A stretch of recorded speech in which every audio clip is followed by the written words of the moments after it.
মার্কেটে অনেক রকম টুথপেস্ট আছে, কোনটি আমার জন্য বেস্ট সেটা আমি কি করে বুঝবো? টুথপেস্টের মধ্যে এমন কোনো ইনগ্রেডিয়েন্ট নেই যেটা দিয়ে দাঁতের সাংঘাতিক রকম চেঞ্জ হতে পারে। গ্রাম বাংলার মায়েরা পান খায় এবং পানের ফলে দাঁতে প্রচুর কালো দাগও হয়। পান খাওয়াটা শরীরের পক্ষে কতটা ক্ষতিকারক সেই আমি বিষয়ে যাচ্ছি না, দাঁতের পক্ষে কতটা ক্ষতিকারক? খুব ক্ষতিকারক। চুন আর সুপুরির যে কম্বিনেশনটা, এটা আমাদের ম্যাক্সিমাম যে রোগটা ছেলেদের হয়, ইলেকট্রিক ডিসফাংশন বা শীঘ্রপতন, বাংলায় বলতে গেলে খুব পরিষ্কার যদি বলি, দাঁতের মাধ্যমে কি সেই রোগটা হওয়া সম্ভব? এখন কিন্তু আমাদের কাছে স্টাডি আসছে যে মাড়ির অসুখ থেকে যদি লং টার্ম পেরিওডন্টাইটিস, ক্রনিক গাম ডিজিজ থাকে, সেক্ষেত্রে কিন্তু ইরেকটাইল ডিসফাংশন হওয়ার প্রবণতা 3.3 টাইমস বেড়ে যায়। এই ওরাল কতটা ক্ষতিকারক? অ্যাকচুয়ালি যেটা হয় সেটা হচ্ছে যে যদি কোনো অর্গানে কোনো রকম ভাইরাল লোড থাকে সেটা কিন্তু ডিরেক্টলি মুখে ইনকুলেট হয়ে যেতে পারে। তবে একটা সিচুয়েশন আছে যে ক্ষেত্রে দেখা গেছে যে দাঁতে হঠাৎ ব্যথা, মুখে দুর্গন্ধ, গরম বা ঠান্ডা খেলেই দাঁতে শিরশিরানি, আর ধীরে ধীরে কমছে আত্মবিশ্বাস। এই ছোট ছোট কারণগুলোই কিন্তু হতে পারে একটা বড় ডেন্টাল ডিজিজের অন্যতম কারণ। আজকের এই পডকাস্ট এপিসোডে এই সমস্ত বিষয় নিয়ে আলোচনা করবেন প্রখ্যাত ডেন্টাল বিশেষজ্ঞ ডক্টর হিমাদ্রি চক্রবর্তী, যিনি তার সংস্থা ওডন্টার মাধ্যমে বহু মানুষের দাঁতের রোগের সমস্যা সমাধান করেছেন। তাই চলুন আজকে তার মুখ থেকেই শুনে নিই যে এই সমস্ত ছোট ছোট কারণ থেকে কিভাবে রেহাই পাওয়া যেতে পারে বা বাঁচা যেতে পারে। কারণ সুন্দর হাসি শুধু সৌন্দর্য নয়, আপনার আত্মবিশ্বাসের পরিচয়। চলুন শুরু করি।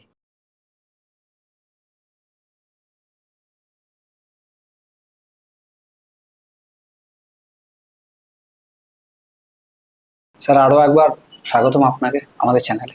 লাস্টবার আমরা অনেক টপিক নিয়ে কথা বলেছি দাঁতের, যেগুলো ছেড়ে দিয়েছি সেই নিয়ে আজকে আলোচনা। বেসিক্যালি মার্কেটে অনেক রকম টুথপেস্ট আছে, কোনটি আমার জন্য বেস্ট সেটা আমি কি করে বুঝবো? বাজারে যে টুথপেস্টটা অ্যাভেলেবল, FSSAI স্ট্যাম্প আছে, সবচেয়ে কম দাম, এটা হচ্ছে আমার জন্য বেস্ট টুথপেস্ট। আচ্ছা, ঠিক আছে। মূল বক্তব্যটা হচ্ছে টুথপেস্টের মধ্যে এমন কোনো ইনগ্রেডিয়েন্ট নেই, টুথপেস্ট বলতে আমি মিন করছি যেগুলো রেগুলার বাজারে পাওয়া যায়, এমন কোনো ইনগ্রেডিয়েন্ট নেই, কোনো কিছু নেই যেটা দিয়ে দাঁতের সাংঘাতিক রকম চেঞ্জ হতে পারে। আচ্ছা, কিছু কিছু টুথপেস্ট আছে যেগুলোতে এমন এমন ইনগ্রেডিয়েন্ট আছে যেগুলো দিয়ে কিছু কিছু স্পেশাল পারপাস সার্ভ হয়। যেরকম 1 নম্বর হচ্ছে দাঁত শিরশির করলে ঠিক হয়।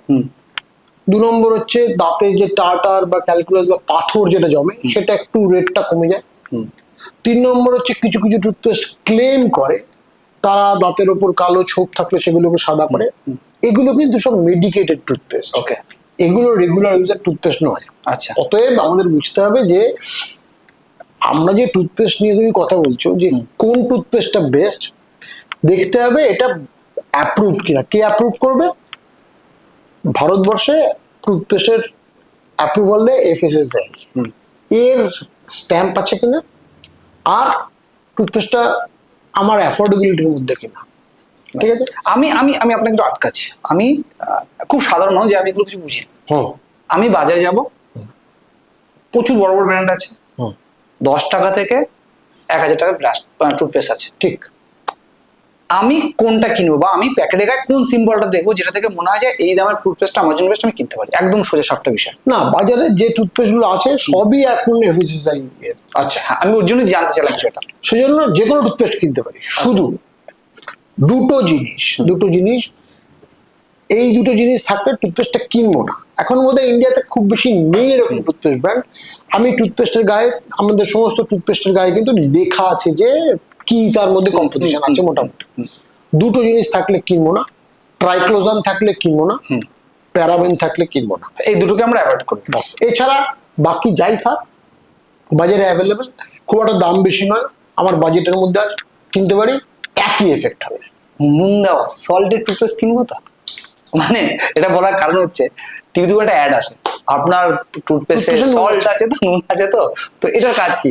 সব টুথপেস্টে নুন আছে, সব টুথপেস্টে কিছু না কিছু সল্ট আছে। আচ্ছা, সল্ট বলতে আমি কি মিন করছি? সল্ট বলতে বোধহয় যারা অ্যাডভার্টাইজটা করে তারা মিন করে যে আমরা যে খাবার সল্ট, সেই সল্টটা আছে কি, এটা থাকলেও কিছু হবে না, না থাকলেও কিছু হবে না। অতএব খাবার সল্ট খাবার জন্য ঠিক আছে, সোডিয়াম ক্লোরাইড যেটা দিয়ে আমরা খাই সেই টুথপেস্ট, ওটা যদি টুথপেস্টের মধ্যে থাকে খুব একটা আলাদা করে কিছু হবে না, না থাকলেও কিছু। ওটা কি মার্কেটিং স্ট্যান্ড শুধুমাত্র? হ্যাঁ, না, যেহেতু আমাদের ধারণা ছিল যে ভারতবর্ষে আগে নুন দিয়ে তেল দিয়ে দাঁত মাজলে ভালো হয়, ওরা ওই ভারতবর্ষ তো একটু আমরা একটু সনাতন চিন্তা ভাবনার দেশ, ওরা ওই সাইকোলজিটাকে কাজে লাগিয়ে একটা মার্কেটিং জিনিস তৈরি করছে, এছাড়া আর কিছু নেই। দারুণ মার্কেটিং করছে। হ্যাঁ, গ্রামে যদি আজও দেখি নিম ডাল দিয়ে ব্রাশ করে, আম পাতা দিয়ে ব্রাশ করে, ছোটবেলা আমি করেছি। এটি দাঁতের জন্য কতটা ভালো বা মাড়ির জন্য কতটা খারাপ? তুই এটা বলতে চাইছো, আমার মনে হচ্ছে দাঁতনের কথা বলছি। দাঁতন একদম, মানে নিম হয়, বাবুল হয়, মেসোয়াক হয়, আম পাতা হয়, কিন্তু মানে আম পাতা ছিঁড়ে ওটা গুটিয়ে গুটিয়ে তারপরে। আচ্ছা, যদি পাতাটা নিয়ে পরে বলছি, আগে আচ্ছা, প্রথমে দাঁতন বলি, স্টিক যেটা। ওকে। দাঁতনের একটা অসুবিধা হচ্ছে এইটা না, যখন আমরা ব্যবহার করি, যে কোনো পেশেন্ট যে কেউ ব্যবহার করবেন, সে প্রথমে দাঁতনটা চিবোতে হয়। চিবোনোর পরে তারপরে এটা হয়, ওটা একটু থেতলে গিয়ে মুখটা একটু ইয়ে হয়ে, তখন সেটা দিয়ে দাঁত মাজা। মুশকিলটা হলো ওই চিবোনোর পরে এই যে অংশটা থেতলানোর পরে যেটা হয়, এটা এত রাফ, এটা দিয়ে দাঁত মাজলে দাঁত আপাত দৃষ্টিতে ভালো পরিষ্কার হবে, কিন্তু মুশকিলটা হলো আমাদের এনামেল না ভীষণ অভিমানী জিনিস। আচ্ছা, এটা দিয়ে যদি কন্টিনিউয়াসলি আমি মাজতে থাকি, তাহলে সেক্ষেত্রে কিন্তু এনামেলটা উঠে যাবে। এবং আমার কাছে, আমার ইনস্টিটিউটে প্রচুর পেশেন্ট আসেন, যারা আমি দেখি বা আমার অ্যাসোসিয়েটরা দেখেন, তারা বলে যে আগে দাঁতন ব্যবহার করতাম বা এখনো করি, তাদের কিন্তু অধিকাংশ সময় দেখেছি দাঁতে এনামেল উঠে গিয়ে দাঁত খুব পাতলা হয়ে গিয়ে এখন শিরশির করছে, দাঁতে স্টেন হয়ে গিয়ে কালো হয়ে গেছে, তাছাড়াও দাঁতে ব্যথা হচ্ছে। এই প্রবলেম কিন্তু লং টার্ম দাঁতনে হয়। আচ্ছা, এইবার সেকেন্ড যেটা বলছো পাতা, আম পাতা হচ্ছে আম পাতা আর হচ্ছে পেয়ারা পাতা, এই দুটো খুব কমন। ঠিক। এইবার আমি বলি কি হয়, এই স্পেশালি পেয়ারা পাতাটা দেখেছি, আম পাতা একটু কম্পারেটিভলি কম। সেটা হচ্ছে যে পেয়ারা পাতা না অ্যান্টি ইনফ্লামেটরি রোল আছে, মানে যেটা হয় কারণ ওটা ট্যানিক অ্যাসিড থাকে। ট্যানিক অ্যাসিড থাকলে একটা সুবিধা হচ্ছে, দাঁতে যদি মাড়ি থেকে অসুখ হয় কিন্তু রক্ত পড়ছে না বলে ট্যানিক অ্যাসিড ইনিশিয়ালি এটা রিলিফ হয়। ওকে, কিন্তু ওটা তো ট্রিটমেন্ট নয়। ট্যানিক অ্যাসিডটা মানে হচ্ছে আমার জ্বর হয়েছে, ম্যালেরিয়া, কিন্তু আমি টেস্ট না করিয়ে প্যারাসিটামল খেয়ে নিই, সেরকম। ট্যানিক অ্যাসিড দিলে ইনিশিয়ালি ব্লিডিংটা বন্ধ, অসুখটা কিন্তু গেল না, মানে জিনিসটা ধামা চাপা মনে। সেজন্য অনেকেই ভাবেন এটা বোধহয় ভালো, কিন্তু লং টার্মে ট্যানিক অ্যাসিড বা ট্যানিন খেলে বা মুখে দিলে যেটা প্রবলেম হয়, সেটা হচ্ছে দেখবে দাঁত পুরো কুচকুচে কালো হয়ে যাবে, দেখেছি। প্লাস এটা মাড়ির খুব একটা উপকার লং টার্মে হয়, তাতে কি হয়, অরিজিনাল ডিজিজটা মাস্ক হয় কিছুদিনের জন্য, সেজন্য হয়তো আমরা এটা ব্যবহার করি।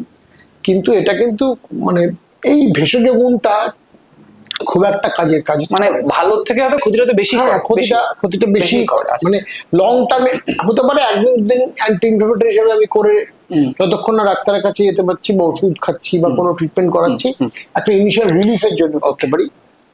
কিন্তু এই সমস্ত গাছের পাতাগুলোর মধ্যে অধিকাংশগুলোর মধ্যে অ্যালকালয়েড থাকে। এবার অ্যালকালয়েডের গুণ তো আছেই, গুণ যেরকম আমরা ছোটবেলায় কাশি হলে বাসক পাতা, একদম ঠিক আছে, গ্রাম বাংলা এখনো খায়। না, আমিও খাই, খুব ভালো কাজ করে। আচ্ছা, এবং এতে কি হয় যে এই পাতাগুলোতে অ্যালকালয়েড থাকে। অ্যালকালয়েড কিছু কিছু ক্ষেত্রে শরীরের জন্য সত্যি সত্যি উপকারী, কারণ এগুলো বিভিন্ন অসুখের সিমটমকে কমায়। ওকে। কিন্তু আমাদের বুঝতে হবে এটা ইউজ করে যদি আমার ব্লিডিংটা ইনিশিয়ালি কমেও অসুখটা কিন্তু নির্মূল হলো না, অসুখের সিমটমটা চাপা পড়লো। আচ্ছা, ততক্ষণ পর্যন্ত আমি সিমটমটাকে চাপা দিয়ে রাখতে পারবো যতক্ষণ না নেক্সট ফ্লেয়ার আপটা হবে। অতএব আমি ইনিশিয়ালি 2-1 দিন পেয়ারা পাতা ব্যবহার করতে পারি, কিন্তু তারপর আমাকে ডাক্তারকে দেখিয়ে সত্যিকারের ট্রিটমেন্ট যেটা সেটা করতে হয়। আচ্ছা, আপনি বলেন দাঁতন দিয়ে মাজলে দাঁতের এনামেলটা অভিমানী বেসিক্যালি উঠে যায় বা ক্ষয় হয়ে যায়, কিন্তু আমরা জানি নিম পাতা আমাদের অ্যান্টিবায়োটিকের কাজ করে বা এবার ব্যাপারটা হচ্ছে আমি বুঝতে পারছি যে নিমের মধ্যে না কিউকারমিন আছে, তো কিউকারমিন এবার আবার কিউকারমিন খুব উপকারী জিনিস। প্রবলেমটা হচ্ছে আমরা তো একটা দাঁতন 2 মিনিট 3 মিনিট ব্যবহার করি, তারপর মুখটা ধুয়ে ফেলে দেবো, ওই কিউকারমিনটা কিন্তু বলছে অ্যাবজর্ব হবে। আচ্ছা, আমি নিমটা খেলে যে উপকার হয় সেটা কিন্তু শুধুমাত্র ইউজ করলে লাভ হবে না, কারণ নিম পাতাটা খেলে যে উপকার হবে সেটা ইউজ আমার না, কাজে আসবে না। খেলে জিনিসটা অ্যাবজর্ব হয়ে বডি থেকে ভিটামিনটা যাবে, কিন্তু মুখে দাঁতটার ওপরে আমি ওটাকে ঘষলাম, ঘষার পর মুখটা তেতো হয়ে গেল, আমি কুলকুচি করে জল দিয়ে ফেলে দিলাম, জিনিসটা তো অ্যাবজর্ব হলো না। অতএব ওর লোকাল এফেক্ট কিন্তু খুব একটা সাংঘাতিক কিছু আলাদা করে হবে না। আচ্ছা, তার মানে অনেক পুরনো সময় যখন এত টুথপেস্ট বা টুথব্রাশ ছিল না, তাই এই জিনিসগুলোকে হ্যাঁ, এক্স্যাক্টলি। এবার ব্যাপারটা কি, ট্র্যাডিশনটা ছিল যে যখন টুথব্রাশ নেই সেই সময় আমরা ব্যবহার করতাম, সেটা আলাদা। কিন্তু টুথব্রাশ আসার পর এই জিনিসগুলো, এবার টুথব্রাশ তো সব জায়গায়, ভারতবর্ষের মতন দেশে, আমাদের উপমহাদেশে তো সব জায়গায় অ্যাক্সেস ছিল না। এখন হয়তো গ্রামে গঞ্জেও টুথব্রাশ সব জায়গায় পাওয়া যাচ্ছে, কিন্তু আজ থেকে 50-60 বছর আগে তো অ্যাক্সেস ছিল না, তখন লোকে তো ওটা ব্যবহার করতো। কিন্তু আজকের দিনে ওটা ব্যবহার করার কিন্তু কোনো বাস্তবতা খুব একটা বেশি নেই। ওকে, আর দুটো জিনিস রয়েছে যেটা গ্রাম বাংলা এখন দেখা যায়, বা হয়তো অনেক সময় শহরের মধ্যেও দেখা যায়, সেটা হচ্ছে গুড়াক্ষ বা নস্যি। দাঁতে ঘষে এবং দাঁত ওটা মানে ব্রাশের কাজে লাগে। অনেক সময় কি নেশা টাইপের, মানে একটা টাইমে গুড়াক্ষ বা নস্যি মানে ঘষতেই হয়। এটা কি দাঁতের ক্ষতি করে না? হ্যাঁ, একদম খুব ক্ষতি, কারণ ওটা তো টোব্যাকো, মানে গুড়াক্ষ টোবাকো। দুটো তামাক, আচ্ছা, দুটোই তামাক। ওটার দাঁতে পরিষ্কার করে কি মাড়িতে উপকার করে সেকেন্ডারি, বেসিসটা হচ্ছে যে একবার ওটা ইউজ করতে শুরু করলে নেশা হয়, যেরকম সিগারেট বিড়ির নেশা, like that. গুড়াখু নস্যর নেশায়। আচ্ছা, এবার সেটা যদি দাঁত মাজলে ওই একটা তামাকের জন্য একটা অ্যাডিকশন হয়, তার জন্য লোকে ব্যবহার করে। ওটা দাঁত পরিষ্কার বা মাড়ির জন্য ইউজ করে না লোকে, ওটা নেশার জন্য ইউজ করে। ওকে, অতএব ওটা দিয়ে দাঁত পরিষ্কার হবে কনসেপ্ট নিয়ে যারা ইউজ করে তারা জানেন যে ওটা দিয়ে দাঁত পরিষ্কার হয় না, কিন্তু বলে যে ইউজ করছি অনেকদিন ছাড়তে পারছি না। অনেকেই আমাকে এসে বলেন যে আমি তো ইউজ করছি, ভীষণ বুঝি ব্যাপারটা খারাপ, তারা জানে জিনিসটা ভালো নয়, কিন্তু চেষ্টা করছি, কিন্তু এটা নেশার মতন হয়ে গেছে, তার জন্য এটা ইউজ করা ডিফিকাল্ট হচ্ছে। ওকে। আর একটা জিনিস আছে, গ্রাম বাংলার মায়েরা পান খায় এবং পানের ফলে দাঁতে প্রচুর কালো দাগও হয়। পান খাওয়াটা শরীরের পক্ষে কতটা ক্ষতিকারক সেই আমি বিষয়ে যাচ্ছি না, দাঁতের পক্ষে কতটা ক্ষতিকারক? খুব ক্ষতিকারক। কারণ যারা পান খান, যদি আমি ধরেও নিই যে তারা তামাক খান না, মানে জর্দা খাচ্ছেন না, চুন আর পান জাস্ট, চুনের সঙ্গে সুপুরি থাকে। ইয়েস, অতএব সুপুরিটা কিন্তু খুব খারাপ জিনিস। ওকে। এবার চুন আর সুপুরির যে কম্বিনেশনটা, এটা আমাদের মুখের জন্য খুব খারাপ। মানে কেউ যদি মনে করেন আমি শুধু পান খাবো, জর্দা দেবো না, তাহলেও জিনিসটা মোটেই কম ক্ষতিকর নয়। কারণ ওটা যেটা করে, সুপুরিটা আর চুনটা, এই দুটো মিলে যেটা হয়, সেটা কিছু কেমিক্যাল, এমন কেমিক্যাল বেরোয় যেগুলো আমাদের যে মুখের ভেতরে যে মিউকোসা আছে, এগুলোতে কিন্তু একটা পার্মানেন্ট ড্যামেজ করে। ওকে।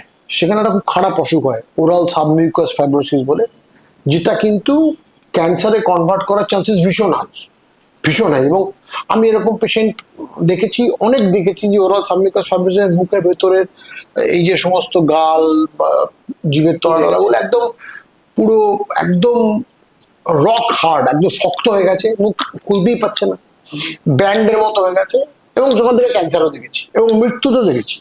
অতএব আমি যদি ভাবি যে আমি চুন আর সুপুরি দিয়ে পান খাবো, জর্দাটা খাবো না বলে, হয়তো জর্দা খেলে যতটা ক্ষতি হতো তার থেকে একটু কম ক্ষতি হয়, কিন্তু খুবই ভালো ক্ষতি হয়, মানে এবং ক্ষতি হয় বেশি হয়। ওরাল সাবমিউকাস ফাইব্রোসিস আমি অনেক দেখেছি, তারা পানও খান না, যে পান মশলা খান, সেম প্রবলেম।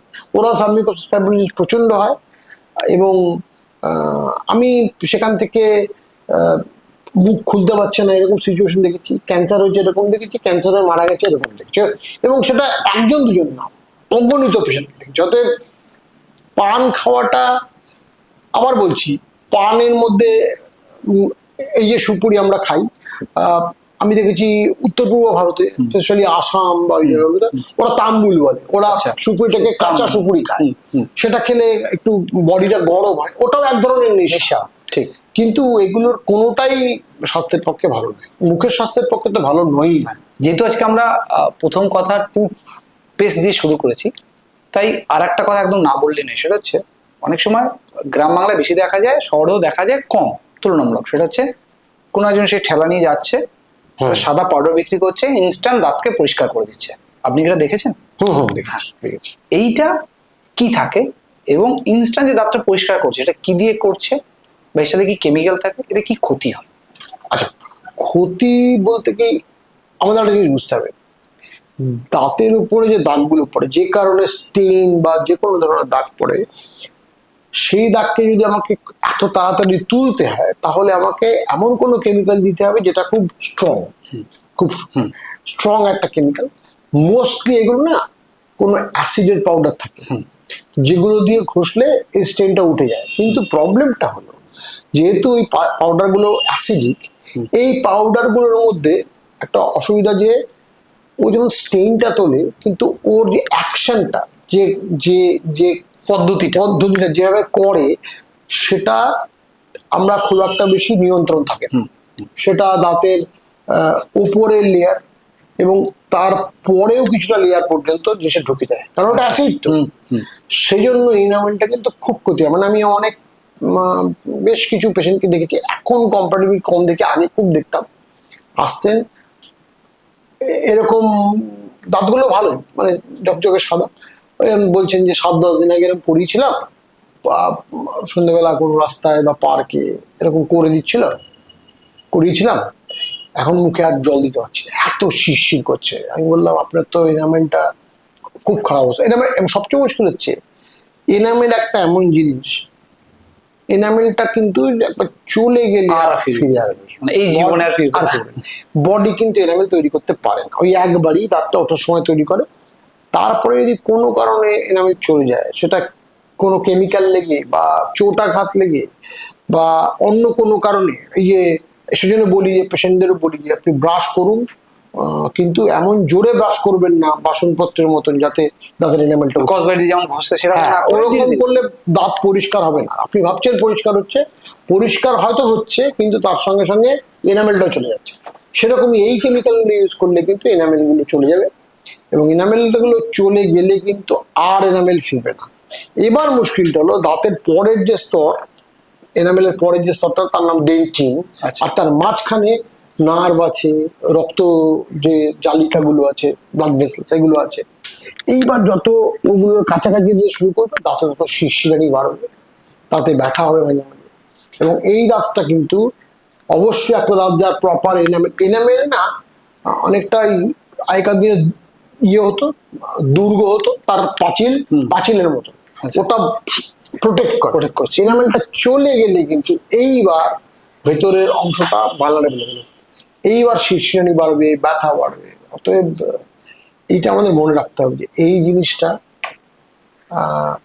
এই ধরনের কেমিক্যাল, এগুলো খুব হার্শ কেমিক্যাল। ইভেন অনেক পেশেন্টকে তুমি দেখবে বলে যে বেকিং সোডা দিয়ে দাঁত পরিষ্কার, অনেকে দেখি নুন দিয়ে ঘষতে, নুনটা আর সর্ষের তেল।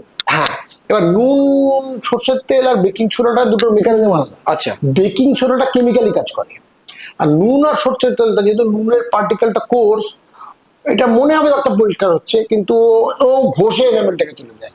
আর বেকিং সোডা বা যে ধরনের কেমিক্যালের কথা তুমি বলছো, সেটা কেমিক্যাল দিয়ে এনামেলটাকে গলিয়ে ফেলে। আচ্ছা, অতএব দুটোর মেকানিজম আলাদা, কিন্তু দুটোরই কাজ এক, এনামেলটাকে ক্ষতি করা, এনামেলটা উঠিয়ে ফেলা। এইবার কিন্তু প্রবলেমটা শুরু হয় যে কিভাবে এনামেল কে প্রোটেক্ট করবে, কারণ এনামেল তো চলে গেছে, আর তো তৈরি হবে, সেটা হচ্ছে সবচেয়ে বড় প্রবলেম।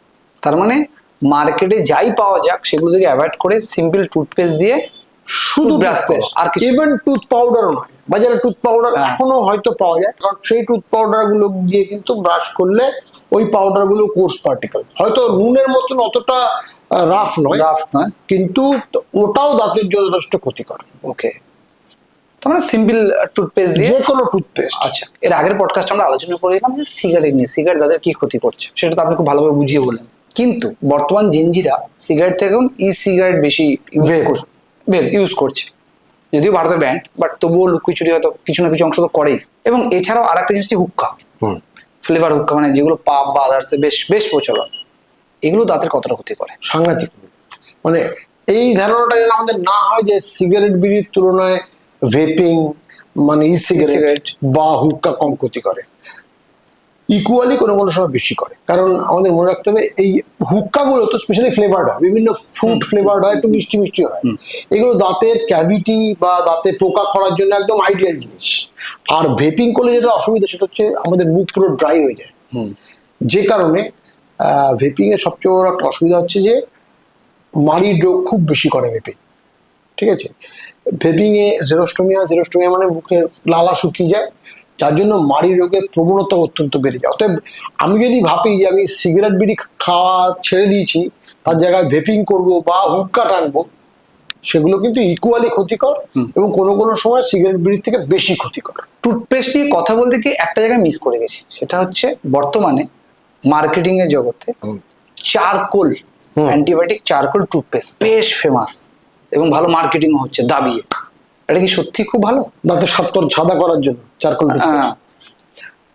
দেখুন, বেসিক্যালি দাঁতের ট্রিটমেন্ট করা মানে দাঁতে সাদা করা, আর তো কোনো কিছু নেই। মানে দাঁতে ভেতর দিয়ে যায় মানে বেসিক্যালি না, মাড়ির রোগের জন্য হতে পারে, সেগুলোকে নিয়ে মার্কেটিং করে। মার্কেটিং আপনার হাসি খুব দাঁতে ক্যাভিটি হবে, এই দুটো ছাড়া মার্কেটিং তো। আচ্ছা, এবার বক্তব্য হচ্ছে, প্রথম কথা চারকোল তো ইউজ করা যায় না, অনেকে অ্যাক্টিভেটেড চারকোল ইউজ করেন, কিন্তু ব্যাপারটা হচ্ছে আবার বলছি অ্যাক্টিভেটেড চারকোল কিন্তু টুথপেস্টে দেওয়া যায় না। আচ্ছা, আমরা কিভাবে বুঝি? অধিকাংশ সময় দেখবে এই পেস্ট গুলো কালো রঙের হয়, আমরা ভাবি হয়তো চারকোল আছে। অসুবিধাটা কোথায়? এক নম্বর হচ্ছে চারকোল যদি একটা টুথপেস্টে মেশানো হয়, সেটা বাজারে বের করতে পারবে না, অ্যালাউই করবে না, কারণ charcoal as a ingredient of টুথপেস্টের উপাদান হিসেবে চারকোল কিন্তু অনুমোদিত নয়। আচ্ছা, ইউজেবল না। সেকেন্ড, যদি চারকোল দিই, আবার বলছি চারকোল জিনিসটা তো কয়লা থেকে আসে। এবার চারকোল দিলে তার যা পার্টিকেল সাইজ হবে সেটা ওই নুন বা অন্যান্য কোর্স পার্টিকেলের মতো, টুথ পাউডারের মতোই হবে না। অতএব চারকোল দিলে দাঁত সাদা কিছুতেই হবে না, কারণ অনেকের ধারণা হচ্ছে অ্যাক্টিভেটেড চারকোল থাকলে সেটা দাঁতের যা স্টেইন আছে সেগুলোকে অক্সিডাইজ করে বের করে আনবে। এর কিন্তু কোনো প্রুফও আমাদের কাছে খুব একটা নেই। আর বাজারে যে পেস্টগুলো চারকোল আছে বলে কালো রং করা হয়, ওগুলো সত্যি সত্যি চারকোল নেই। আচ্ছা, কারণ চারকোল থাকলে দাঁতের কোনো লাভ হবে না, উল্টো দাঁতের এনামেলটার ক্ষতি হবে। শুধু ব্র্যান্ডিং এর জন্য, শুধু এই যে বললাম, এগুলো আমাদের মাইন্ডসেট। কারণ ছোটবেলায় আমরা শুনেছি যে আগেকার দিনের লোকে গুল দিয়ে দাঁত মাজতো, সেটা খুব ভালো ছিল। আগেকার দিনের লোকে নুন দিয়ে, আমার দাদু নুন দিয়ে দাঁত মাজতো। এই কনসেপ্ট গুলোকে যেহেতু আমাদের মাথায় বসে আছে, এইগুলোকে অ্যাজ মার্কেটিং গিমিক ইউজ করা হয়, সো দ্যাট আমরা বুঝতে পারি আরে এগুলো তো আমাদের সনাতন কাল থেকে হয়ে আসে, তার মানে এগুলো নিশ্চয়ই ভালো। এগুলোর কিন্তু আজকের দিনে কোনো বৈজ্ঞানিক ভাবে প্রুভেন কিছুও নেই, আর সত্যি সত্যি এগুলো নেই। ওগুলো বোঝানোর জন্য আমাদের বিভিন্ন রকম মার্কেটিং স্ট্র্যাটেজি হিসেবে করা হয়। এই জন্য চারকোল পেস্টটাকে সাইকোলজিক্যালি বোঝানোর জন্য পেস্টটাকে কালো রং করা হয়। ওই রংটা কিন্তু চারকোলের থেকে আসে না, ওই রংটা কেমিক্যাল কালার, যেটা অ্যাপ্রুভড কালার, সেটা দিয়ে কালো করা হয়। এই আর কি। দাঁত বা মাড়ি স্ট্রং হয় চুইংগাম চেবালে, এটা অনেক জায়গায় শোনা গেছে বা শোনা যায়, সেটা সোশ্যাল মিডিয়ার মাধ্যমে হোক বা নর্মালি হোক। এটা কি আদৌ সত্যি? না, সত্যি নয়, কিন্তু চুইংগাম চেবানোর কিছু ভালো দিক আছে। কিরকম বলছি, কিন্তু সেটা প্রথম কথা, সেটা সুগার ফ্রি হতে হবে চুইংগামটা, কারণ সুগার থাকে চুইংগাম বারবার চিবোলে কিন্তু দাঁতের ক্যাভিটি বা পোকা হওয়ার চান্সেস বাড়বে। চুইংগাম চেবানোর যেটা সুবিধে সেটা হচ্ছে চুইংগামটা চিবোলে মুখের মধ্যে সালাইভেশন বা লালার ফোড়ন বেশি হয়, মুখটা ময়েস্ট থাকে। ময়েস্ট থাকলে দুটো সুবিধা হয়, একটা হচ্ছে যে মুখে খারাপ গন্ধটা কম হয় ন্যাচারালি, কারণ ফ্লাশিং অ্যাকশন বেশি হয়, আর ব্যাকটেরিয়াল কাউন্টটাও কমে, কারণ প্রচুর পরিমাণে লালা বেরোলে ওটা মেকানিক্যালি ব্যাকটেরিয়াল যে প্রোডাক্ট গুলো আছে এবং ব্যাকটেরিয়া ইটসেলফ যেগুলো দাঁতের গায়ে লেগে যেতে পারে স্পেলিফিক, সেগুলোকে ওয়াশ আউট করতে পারে। অতএব চুইংগাম চেবানোর উপকারিতা আছে, তবে হ্যাঁ, তার লিমিটও আছে। যে আমি সারাদিন ধরে 30টা 40টা চুইংগাম খাচ্ছি তা নয়, কিন্তু দুটো জিনিস মনে রাখতে হবে। একটা হলো চুইংগামের মধ্যে কিছু কিছু সাবস্টেন্স আছে যেগুলো অনেকে অ্যালার্জিক হয়, সেটা হলে তার জন্য চিবানো যাবে না। আর চুইংগামটা সুগার ফ্রি হতে হবে। সুগার থাকলে, প্রচুর পরিমাণে সুগার খাওয়া হবে, সেটা শরীরের জন্য ক্ষতিকর, দাঁতের জন্য ক্ষতিকর। অতএব সুগার ফ্রি চুইংগাম দিনে খাওয়া যেতেই পারে। এতে স্যালাইভেশন স্টিমুলেটেড হয়, লালা বেরোনো স্টিমুলেটেড হয়, তাতে মাড়ির রোগ হওয়ার প্রবণতাও কমে, মুখে নিঃশ্বাসে দুর্গন্ধ হওয়াটাও কম্পারেটিভলি কমে। অতএব চুইংগাম খাওয়ার ব্যাপারে কোনো জিনিসটা ভালোই, খারাপ নয়। তবে হ্যাঁ, এটাও ঠিক, এটা যেন মানে এরকম না হয় যে আমি কন্টিনিউয়াসলি দিনে 15টা 20টা করে চুইংগাম খেয়ে যাচ্ছে। চুইংগাম চেপে চিক সম্ভবত সুন্দর হয়, এরকম কিছু মিথ আছে, এটা কি সত্যি? না, আসলে তা নয়, কারণ আমাদের যে এই যে মাসল আছে না, যেটা দিয়ে এই চিকের শেপটা তৈরি হয়, মাসেল, সেটা অ্যাকচুয়ালি চুইংগাম শুধু চুবে না, যে কোনো খাবার চুবলেই হতে পারে। এবার সেটার এই জ লাইনটা ঠিক করার জন্য শুধু মাসেলটা না, আরো ব্যাপার আছে। কারণ যদি ফ্যাট বেশি থাকে, ডাবল চুইংগাম, সেক্ষেত্রে তো জ লাইন ঠিক করে লাভ নেই। অতএব চুইংগামের খাওয়ার জন্য ফোর্স দিলে সেটা থেকে জ লাইন বা ম্যাসেটার মাসেল ঠিক হবে, সেটা কারণ ম্যাসেটার এমনি প্রচন্ড স্ট্রং মাসেল। ওকে, ঠিক আছে, প্রচন্ড স্ট্রং মাসেল, এই মাসেলটাকে আলাদা করে বুস্ট করার কোনো খুব দরকার নেই। আচ্ছা, আপনি চুইংগাম চেপে দাঁতের দুর্গন্ধ বা মুখের দুর্গন্ধ কম হয় আপনি বললেন, এই মুখে দুর্গন্ধ হয় কেন? কারণ অনেককে দেখা যায় সকালবেলা ঘুম থেকে উঠলে মুখের দুর্গন্ধ হয়, শোনা যায় খালি পেটে থাকলে দুর্গন্ধ হয়, এবং অনেক সময় খুব বিদঘুটও গন্ধ হয়, মানে সামনে মানুষ খুব হেজিটেশন হয়। তো এই দুর্গন্ধ হয় কেন? আর এর থেকে খুব ঘরোয়া পদ্ধতিতে বা নর্মালি এর থেকে বাঁচার উপায় কি? দুর্গন্ধ হওয়ার তো অনেকগুলো কারণ আছে। একটা যেটা বললাম সেটা হচ্ছে মুখ যদি ড্রাই হয়ে যায়, অনেকক্ষণ জল না খাওয়া হয়, যেটা হচ্ছে সকালবেলা যে কারণে হয়। হ্যাঁ, না সকালবেলাটা একটা অন্য কারণ, সেটা হচ্ছে যে সারা রাত মুখটা স্ট্যাগনেশন হয়, মুখে কথাবার্তা হয় না, খাওয়া হয় না, তার ফলে আমাদের লালা ক্ষরণটা কমে আসে, ওর মধ্যে ব্যাকটেরিয়াল কাউন্টটা বেড়ে সকালবেলা দুর্গন্ধ হয়। এটা খুব স্বাভাবিক। রাত্রিবেলা ব্রাশ করে শোয়ার আগে ব্রাশ করে শুলে এটা একটু কম হবে, কিন্তু এটা সম্পূর্ণ নির্মূল করা পসিবল না। ওকে, আর একটা যেটা বললাম যে জল কম খেলে হতে পারে। জল কম মানে অ্যামাউন্ট নয়, ফ্রিকোয়েন্সি যদি কম হয়, মানে যদি আমার দিনে সারাদিনে 20 বার জল খাওয়ার দরকার, আমি তার জায়গায় 10 বার খাচ্ছি, হয়তো ইকুয়াল অ্যামাউন্টই খাচ্ছি, সেক্ষেত্রে হবে। আর যদি মাড়ির রোগ থাকে, যারা ডায়াবেটিক হয় তাদের মুখে একটু দুর্গন্ধ হয়। ওই যে অনেক, তুমি বলছো অনেকক্ষণ না খেয়ে থাকলে হয়, কিন্তু অনেকক্ষণ না খেয়ে যদি কিছুক্ষণ বাদে বাদে জল খাওয়া যায় তাহলে কিন্তু দুর্গন্ধটা কম হয়। অতএব মনে রাখতে হবে কি করে কমানো যায়, তার উপায় হচ্ছে ফ্রিকুয়েন্টলি জলটা খেতে হবে। সেকেন্ড হচ্ছে মাড়ির অসুখ থাকলে সেটা ডাক্তারকে দেখাতে হবে, মাড়ির অসুখ থাকলে সেটা নির্মূল করতে হবে। পেশেন্ট যদি ডায়াবেটিক হয় তাহলে সেক্ষেত্রে আরো তাকে কশাস হতে হবে।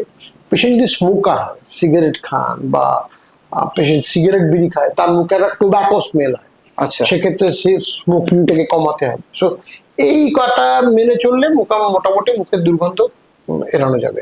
তবে হ্যাঁ, এটাও ঠিক যে আমাদের মনে এখনো দাঁত পরিষ্কার করা, ক্লিন করা, মাড়ি ক্লিন করা, স্কেলিং, রুট ট্রেনিং নিয়ে এখন অনেক দ্বিধাদ্বন্দ্ব আছে যে এগুলো করলে দাঁত নড়ে যেতে পারে। এগুলো ঠিক নয়।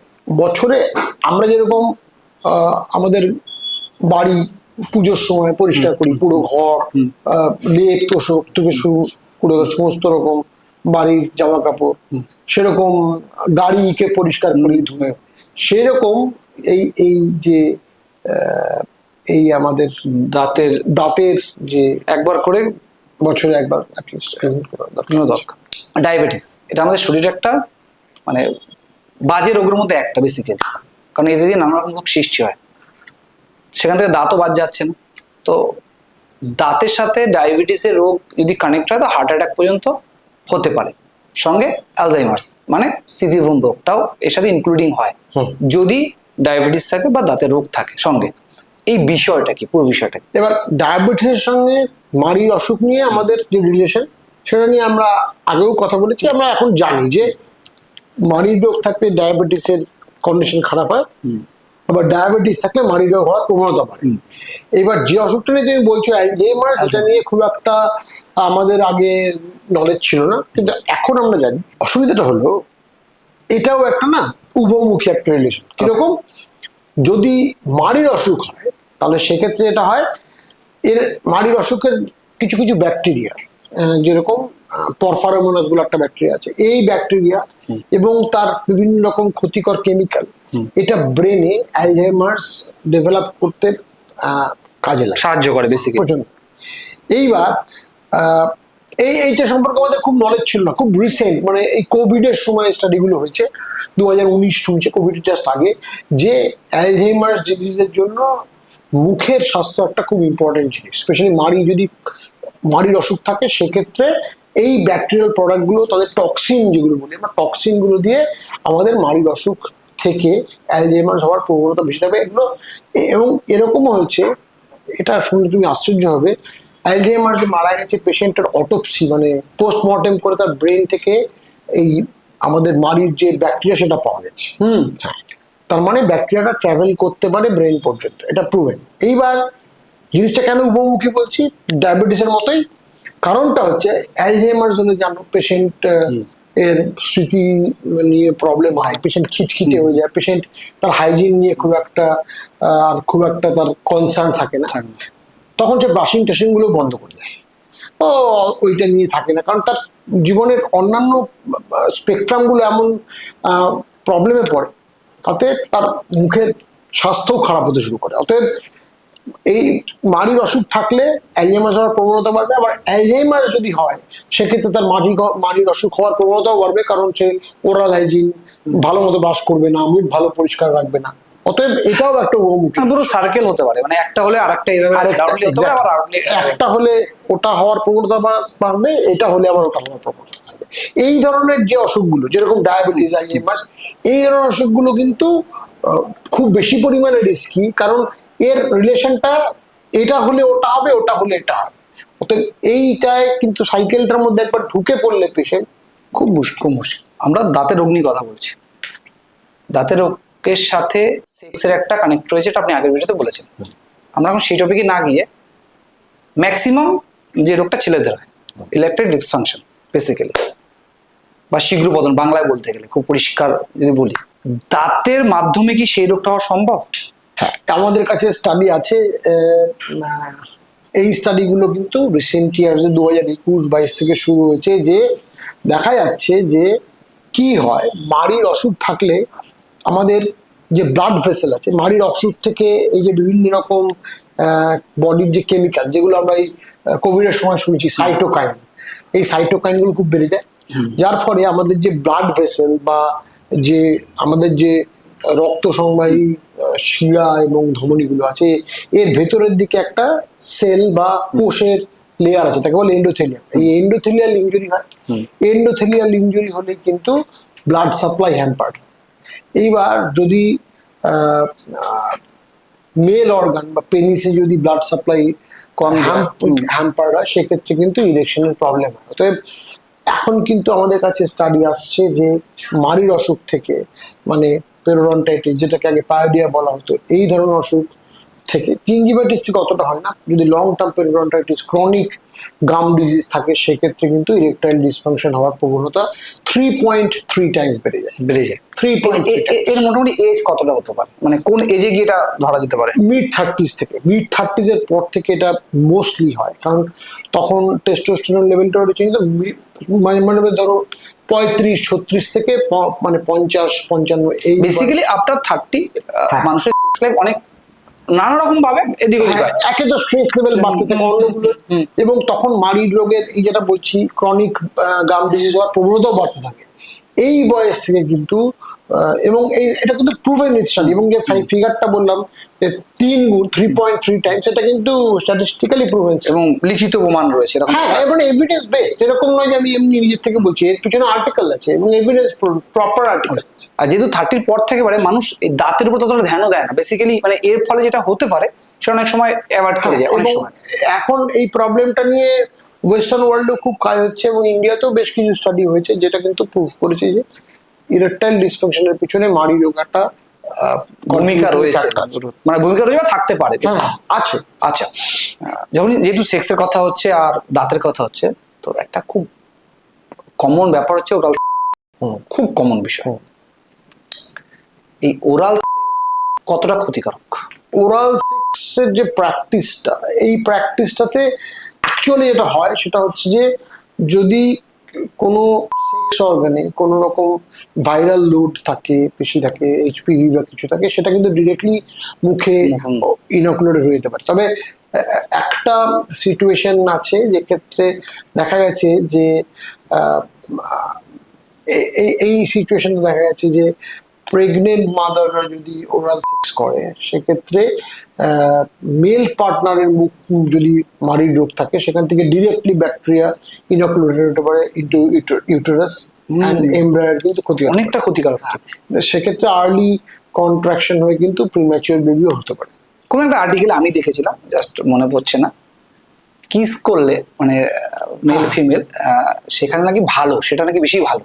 হ্যাঁ, কিন্তু একটা কথা আমাদের মনে রাখতে হবে যে পেরিওডন্টোপ্যাথিক ব্যাকটেরিয়া মানে যেগুলো মাড়ির অসুখ করে, এই ধরনের ব্যাকটেরিয়া কিন্তু থ্রু কিসিং একটা মুখ থেকে আরেকটা মুখে যেতে পারে। এবং আমার প্র্যাকটিসে আমি দেখেছি, এটা এটা শুধু আমার প্র্যাকটিসে না, সবাই হয়তো ফলো করেন, যে দেখা গেছে যে হাজবেন্ডের যদি পেরিওডন্টাইটিস থাকে বা পায়োরিয়া যেটা বলা হতো, বা ওয়াইফের যদি থাকে, দেয়ার আর এভরি চান্স যে তার Partner হবে। পার্টনারের থাকার চান্সেস বেশি। ওকে, তার সাথে বেশি মারাত্মক বিষয়। অবশ্যই। এবং তুমি শুনলে আশ্চর্য হবে যে শুধুমাত্র ডিরেক্ট কিসিং নয়, ইউটেন্সিল বাসনের থ্রোতেও হয়। জন্য সেখানে একটা কনসেপ্ট হচ্ছে ওয়েস্টার্ন ওয়ার্ল্ডে, বেলজিয়ামের একটা গ্রুপের করা কনসেপ্ট, যে যদি আমাকে মাড়ির রোগ ট্রিট করতে হয় তাহলে পুরো ফ্যামিলিকে একসঙ্গে ট্রিট করতে পারে, কারণ ফ্যামিলির একজনের থেকে আরেকজনের ট্রান্সমিশন থ্রু ইউটেন্সিলস। একটা বাটিতে আমরা খাচ্ছি বা থালাতে খাচ্ছি, এটা তো হওয়ার প্রবণতা। অনেক সময় দেখা যায় কোনো পার্টিতে গেলে বা কোনো জায়গায় দেখা করতে, যেটা আমরা কিসের কথা বলছিলাম, ডেটিং এ গেলে মাউথ স্প্রে ইউজ করে। হ্যাঁ, এই মাউথ স্প্রে ক্ষতিকারক না উপকারী? না, ব্যাপারটা হচ্ছে যে যদি এরকম হয় যে মুখে ড্রাইনেস হচ্ছে বা এই কারণে মুখে দুর্গন্ধ হচ্ছে নিঃশ্বাসে, সেক্ষেত্রে কিছু মাউথ স্প্রে আছে, সেগুলো ইউজ করা যেতে পারে। তবে হ্যাঁ, বলছি সারাদিনে 5 বার 10 বার নয়, ওয়ান্স পার্টিতে গেলাম একবার দুবার ইউজ করবো। আমিও নিজেও ইউজ করি। এখন বেশ কিছু ফ্রেন্ডলি মাউথ স্প্রে পাওয়া যায় যেগুলো ভালো, সেগুলো ক্ষতিকর নয়। কিন্তু মনে রাখতে হবে মাউথ স্প্রে একটা অসুবিধা আছে। অসুবিধাটা হচ্ছে মাউথ স্প্রে জিনিসটাকে মাস্ক করে। মানে ধরো তুমি স্নান করছো না, দিনের পর দিন গায়ে পারফিউম মাখছো, সেটা তো হাইজিনিক নয়। সেম জিনিস, তোমার মাড়ির অসুখ আছে, তুমি সেটা ডাক্তারের কাছে যাচ্ছ না, ট্রিটমেন্ট করাচ্ছ না, খালি মাউথ স্প্রে দিয়ে সেটাকে মেকআপ করার চেষ্টা করছে, সেটা কিন্তু একদমই ঠিক নয়। আপনি পার্টি যাওয়ার কথা বললেন, বাটিতে গেলে সে একটু সেজে গুজে যায়। এই সাজা গোজার মধ্যে দিয়ে দাঁতকেও সুন্দর করার একটা প্রবণতা বেড়েছে দিন দিন, যত দিন যাচ্ছে। এবং এর ফলে মার্কেটে অনেক ব্র্যান্ড এসেছে যারা দাঁতকে সাজানো গোছানো করছে, বেসিক্যালি সেভে আনছে, ঠিক করছে। এটা কি সঠিক ওয়ে? হ্যাঁ, একদম। কারণ এখন আমার আমার যে ইনস্টিটিউট আছে ওডোন্টোরা, সেখানেও আমি দেখেছি যে ইদানিং কিন্তু প্রবণতা বেড়েছে টিনেজদের মধ্যে, এবং তাদের বাবা মাদের মধ্যেও যথেষ্ট কনসিয়াসনেস এসেছে যে দাঁত এলোমেলো থাকলে সেটা শুধু দেখতে খারাপ লাগবে তা নয়, এটা কিন্তু পরবর্তী সময়ে দাঁত এবং মাড়ির জন্য খুব ক্ষতিকর। অন্যান্য অসুখ হওয়ার প্রবণতাও বাড়বে, দাঁতে ক্যাভিটি বা পোকা হওয়ার চান্সেস বাড়বে, দাঁতে মাড়ি রোগ হওয়ার চান্সেস বাড়বে। তারা কিন্তু এখন আসছেন যে ব্রেস লাগিয়ে, বা এখন অ্যালাইনার এসে গেছে, সেগুলো খোলাও যায় ইচ্ছে মতো, ট্রান্সপারেন্ট, এগুলো দিয়ে। কারণ আজ থেকে 5-7 বছর আগেও অর্থোডন্টিক বা দাঁতে ব্রেস লাগানো বা এলোমেলো দাঁতকে ঠিক করার জন্য যে চিকিৎসা, সেটা যত লোক করাতেন, আমি আমার ইনস্টিটিউটে দেখতে পাচ্ছি এখন কিন্তু এগুলো করানোর প্রবণতা অনেক বেড়েছে। এবং সত্যি বলতে কি, এখন যে সিস্টেমগুলো ব্যবহার করা হচ্ছে, সেই সিস্টেমগুলো ভীষণই ভালো, এবং তাতে কিন্তু অত্যন্ত ভালো ফিনিশিং হচ্ছে। মানে একদম আমি দেখেছি, মানে সাংঘাতিক এলোমেলো দাঁত, সেগুলোকে একদম সাজিয়ে দেওয়া যায়। অতএব যারা ভিডিওটা শুনছেন তারা করতেই পারে, তারা করতেই পারে, এই জন্য ভয় পাওয়ার কিছু নেই। না, একদম কিছু, খুবই খুবই সেফ, খুবই সেফ। শুধু একটাই প্রবলেম, সেটা হচ্ছে টাইমটা একটু বেশি লাগে, কারণ দাঁতকে খুব ফাস্ট মুভ করলে দাঁত দৌড়ে যায়, সেজন্য একটু আস্তে মুভ করাতে হয়। কিন্তু যদি বাচ্চা, এখন যদিও যে কোনো বয়সে অর্থোডন্টিক্স করা যায়, 30, 40, 50-ও করা যায়, কিন্তু কম বয়সে করলে সুবিধা, এটা গ্রোথটাকে কাজে লাগিয়ে আমরা এই অ্যালাইনমেন্ট গুলো করতে একটু সুবিধা বেশি হয়, এই একটা। আপনি এই কথাটার মধ্যে দাঁতের পোকা কথাটা উচ্চারণ করলেন, স্যার দাঁতের পোকা কি আদৌ হয়? না, না, দাঁতের পোকা তো হয় না। কারণ রিসেন্টলি আমি একটা ফেসবুকে ভিডিও দেখলাম, সেখানে দেখলাম যে একটা জায়গায় দেখাচ্ছে যে দাঁত থেকে ছোট ছোট সাদা সাদা পোকা। ওটাই বলতে চাইছিলাম যে গ্রামগঞ্জে অনেক, না, এটা গ্রামগঞ্জে না, কলকাতা শহরে, কলকাতা শহরে, আমি না জায়গাটার নাম বলবো না, ভিডিওটা বলবো না কোথাও, কিন্তু দেখলাম যে কোনো একটা জায়গাতে দাঁত থেকে পোকা বের করছে। যিনি রিপোর্টিংটা করছেন তিনি বলছেন যে এটা খুব খারাপ, সাধারণ লোককে ঠকানো হচ্ছে, এই ধরনের করা উচিত না। ভিডিও রিপোর্টিংটা খুব মানে পজিটিভ ওয়েতেই করা হয়েছে, যে এগুলো খুব বুজরুকি, এগুলো ঠিক নয়। আমি এই তোমার এই ভিডিওটা তো জিজ্ঞেস করলে বলে দিয়ে বলছি সত্যি কিন্তু দাঁতে পোকা হয় না, কারণ দাঁত পোকা কি করে তো মুখের মধ্যে থাকা সম্ভব নয়। দাঁতে যেটা হয় ওটা একটা জীবাণু ঘটিত রোগ, ব্যাকটেরিয়া থেকে হয় দাঁতে ক্যাভিটি। দাঁতের অনেক অসুখই আছে যেগুলো হয়তো ভাইরালও হতে পারে, এমনকি ফাঙ্গাস থেকেও হয়, কিন্তু মোস্টলি দাঁতের যে অসুখগুলো, মাড়ির অসুখ বা দাঁতের পোকা, যেটা আমরা সাধারণভাবে বলি দাঁতের ক্যাভিটি, এগুলো সব ব্যাকটেরিয়ার অসুখ। এর মধ্যে সত্যি কোনো পোকা নেই। ওই ট্রেনের স্টেশনে দেখানো হয় বা কোনো কোনো জায়গায় দাঁত থেকে সাদা পোকা, ওগুলো শুধুমাত্র ম্যাজিক খেলা, ওগুলোর মধ্যে সত্যি সত্যি এরকম কিছু হয় না। মানে লোক ঠকানোর হ্যাঁ। পদ্ধতি বেসিক্যালি। অনেক মানুষকে দেখা যায় ঘুম থেকে উঠলে বা নর্মালি হা করার সাথে সাথে এখানে একটা কট করে আওয়াজ হয়, হ্যাঁ। বা আয় করে বা এরকম করে এইভাবে বা এভাবে যদি করা হয় তো একটা কট করে আওয়াজ হয়। তো এইটা কি দাঁতের পক্ষে ভালো না খারাপ? না না, এইবার একটা বুঝতে হবে, এই কট করে আওয়াজটা কিন্তু মানে যদি কন্টিনিউয়াসলি হতে থাকে, একবার দুবার হলো ঠিক আছে, কন্টিনিউয়াসলি যদি হতে থাকে তাহলে খুব প্রবলেম। কারণ আমাদের এইখানে যে জয়েন্টটা আছে, এই জয়েন্টটা কিন্তু যদি এই জয়েন্টের মধ্যে এরকম চেঞ্জ হতে থাকে, যেখানে খুললে বা বন্ধ করলে কট কট করে আওয়াজ হচ্ছে, এটা কিন্তু ইমিডিয়েটলি ডাক্তারকে দেখানো উচিত। কারণ আমি এরকম সিচুয়েশনে দেখেছি যে এটা করতে গিয়ে লক জ হয়ে গেছে। লক জ মানে হচ্ছে আচ্ছা, লকজর কথা যখন উঠলো একটা টিপস দিয়ে দেবো। সেটা হচ্ছে লকজ মানে হচ্ছে, অনেকেরই হয়তো দেখে থাকবেন যে জোরে হাই তুললে বা বড় হঠাৎ করে মুখ আটকে যায়। আটকে যায়। হ্যাঁ, এবার সে তখন মানে আশেপাশে যারা আছেন তারা খুব ভয়ও পেয়ে যায়, প্যানিক মোডে চলে যায়, একটু আতান্তরে পড়ে, কি করে বলো, সবাই ঠেলাঠালি করে কিন্তু বন্ধ করা যায় না। তোমার প্রোগ্রামটা তুমি জিজ্ঞেস করলে বলে ভালো জিজ্ঞেস করেছো। মনে রাখবেন যে যদি লক জ হয়ে গিয়ে থাকে তাহলে কিন্তু এরকম ঠেলাঠালি করে হয়ে গেলে ঠেলাঠালি করে এটা বন্ধ করা যাবে না, সেটা আরেকটা প্রাণান্তকর অবস্থা। এটা বন্ধ করার জন্য একটা উপায় আছে। এই উপায়টা হচ্ছে হা করে দুটো আঙুল মুখে ঢুকিয়ে আমাদের জটাকে নিচের দিকে ঠেলতে হবে। ওকে। ঠেলে পেছন দিকে নিয়ে ওপর দিকে দিতে হবে।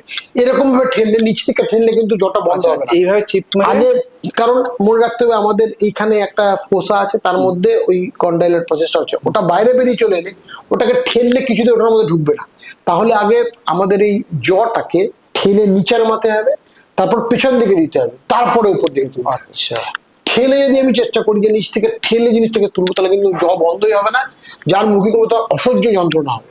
অতএব যারা দেখবেন এই ভিডিওটা, তারা তোমার শুধু খুব ভালো করে তুমি জিজ্ঞেস করেছো, জটাকে নিচের দিকে ঠেলে পেছন দিকে ঠেলে উপর দিকে, মানে দাঁতের মধ্যে দুটো আঙুল ঢুকিয়ে দাও, হ্যাঁ, দিয়ে এখানে ঢুকিয়ে প্রেসার দাও।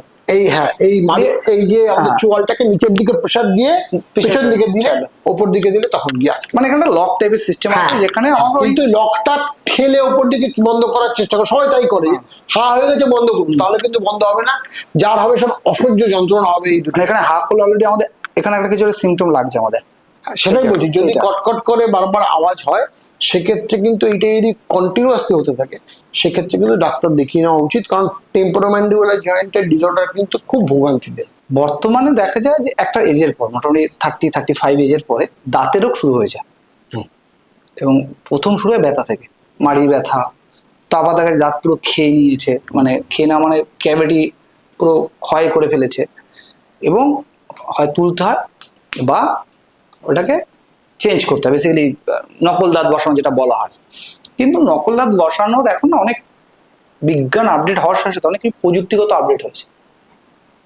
এমন কি সম্ভব, বা এমন কোনো গবেষণা কি চলছে যেখানে দাঁত নতুন করে গজাবে? আচ্ছা, তুমি যারা বললে তার সূত্র ধরে একটা ছোট্ট করে বলে নিই। এই যে তুমি বলছো না যে ব্যথা হয়, যদি ক্যাভিটি থেকে প্রথম দিকে ব্যথা হয় তাহলে তো আলাদা কথা। সবচেয়ে বেশি কম বয়সে যে ব্যথাটার জন্য সবাই ভোগে, যদি না ক্যাভিটি হয়ে থাকে, সেটা হচ্ছে আক্কেল দাঁতের ব্যথা। এই আক্কেল দাঁতের ব্যথা নিয়ে প্রচন্ড ঝামেলা আছে। মোটামুটি আমাদের বোধহয় ভারতবর্ষ সহ তথা পৃথিবীর অধিকাংশ লোকেরই কোনো না কোনো সময় একবার দুবার আক্কেল দাঁতের ব্যথা হয়েছে। এবার আক্কেল দাঁতের ব্যথাতে সবচেয়ে একটা প্রবলেম হচ্ছে, আক্কেল দাঁত তো অধিকাংশ সময় আমরা দেখি বেরোনোর জায়গা নেই, বা দাঁতটা এমন অ্যাঙ্গেলে আছে যে সেটা আটকে গেছে, বেরোচ্ছে না। এবার আগে এই দাঁত তোলা নিয়ে প্রচন্ড একটা ভীতি ছিল। আমি এখন বলছি আক্কেল দাঁত তুলে 5 দিন 7 দিন বিছানায় শুয়ে থাকতে লোকে।